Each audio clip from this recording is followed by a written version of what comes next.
friends, it's Miss Kelsey. I am back with another virtual story time, and this week we are reading about Christmas. This book is called Mouse's Night Before Christmas, and we're gonna read this together. Look how sweet this is. Look, there's Santa up there. Hey, Santa.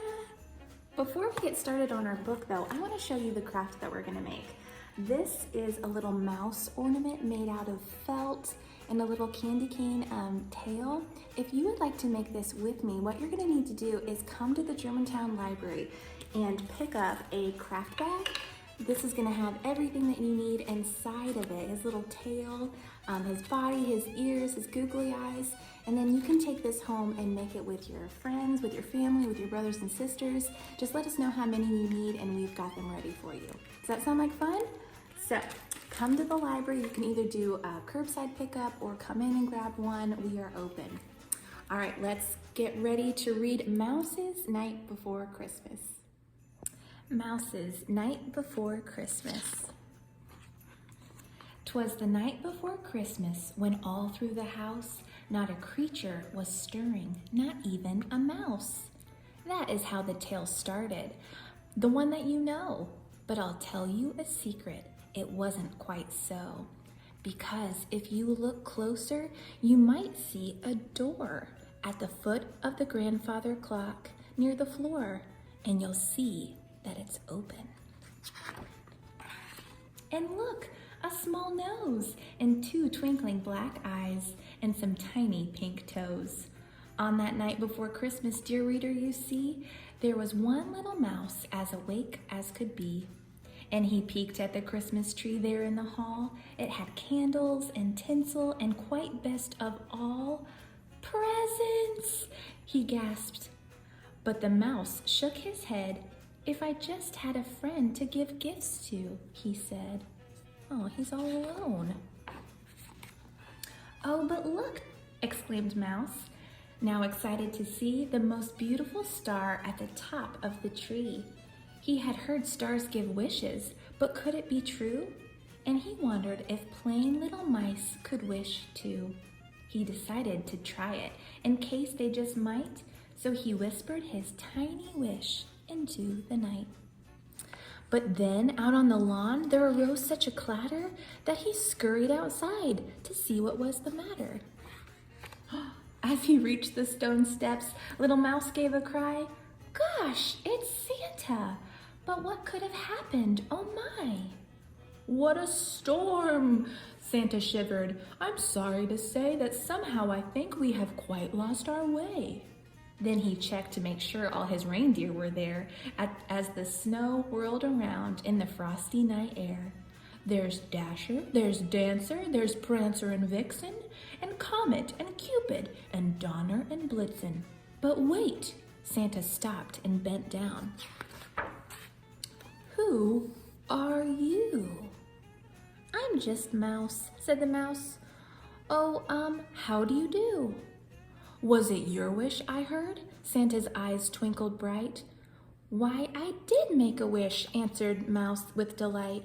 Then he squeaked, but you're lost, so the good boys and girls who were tucked in and sleeping won't get any toys. For a moment, Mouse thought. Then he suddenly cried, I know just what to do. Please take me as your guide. I go out quite a lot when I'm lonely, you see. So if anyone knows their way here, around here, it's me. Do you think that Santa should take Mouse with him? I think so. With a smile, Santa whisked him up into the sleigh, and before Mouse could blink, they were up and away. As the moon brightly shone and the snow drifted down, little Mouse led the way through the streets of the town. Oh, what fun he had helping to carry the toys and then fill up the stockings for good girls and boys.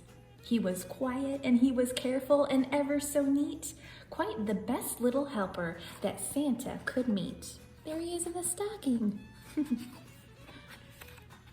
When their work was all done, Santa landed and said, I must leave you now, Mouse, and fly home to my bed. Must you go? Whispered Mouse, blinking back a tear. It was just so friendly to have someone here. As the snow iced the rooftops all sparkly and white, "I'll be back," Santa promised, "next Christmas Eve night." "But then again, Mouse, your wish, I remembered, you know." And he held out a box with a lovely red bow. Mouse unwrapped it at once. Oh, the skates were so sweet. But why 4 when he only had 2 feet?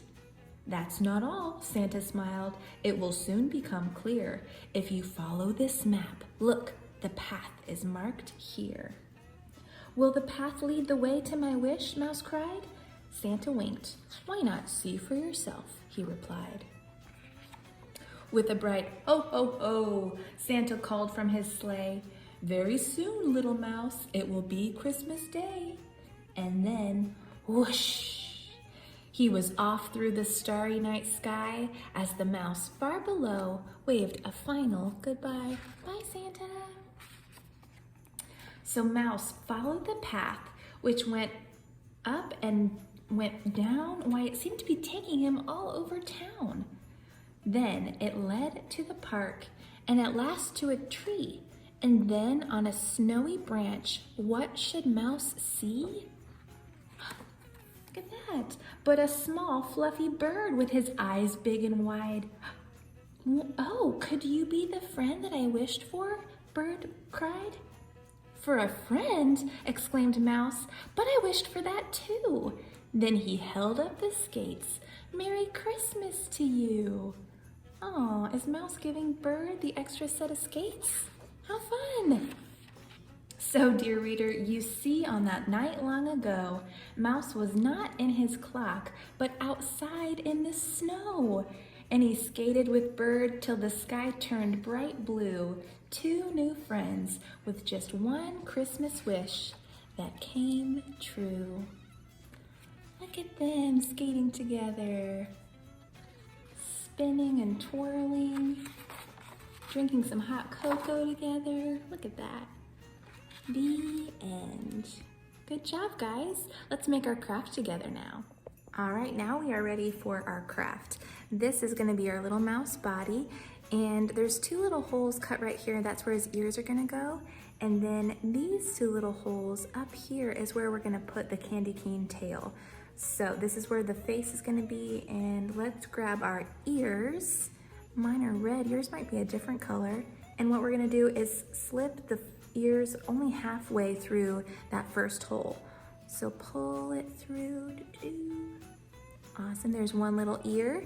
And then we're gonna push the other side through that hole. So push it up.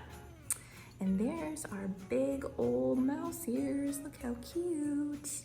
Next, let's put the nose on. So find your little pink nose and grab some glue. You could have little Elmer's glue or a glue stick. If you need glue at home, let us know. We're gonna put some glue on this little mouse nose and pop them right there. That's where our face is gonna be. Next, we have these little eyeballs, and they're gonna be like a peel and stick kind of eyeball. So you're gonna peel the back paper off and stick them on. So here's one, press it right on there, and 2. Look at that, it's a little mouse. Well, almost. Next, we're gonna put our candy cane tail on. So to do this, what we're gonna do is flip our mouse over, and that first little slit right there at the top, we're gonna put our candy cane, this side, the straight side, through right there. And then we're gonna kind of twist it a little bit and pop it through like there so it's kind of secure. And if you want, you can either slide the candy cane through this part where the ears are, or you could grab some tape and just kind of secure it so it doesn't slip around. Does that make sense? We're just gonna secure it so it doesn't move around. And look at that! Our little mouse ornament is done. How cute is he? Awesome. Where's our other mouse? Right here. Hope you enjoyed this craft. Come to the library and pick up your little kit to make this at home, and then you can set it on your tree. Have a good day. Bye.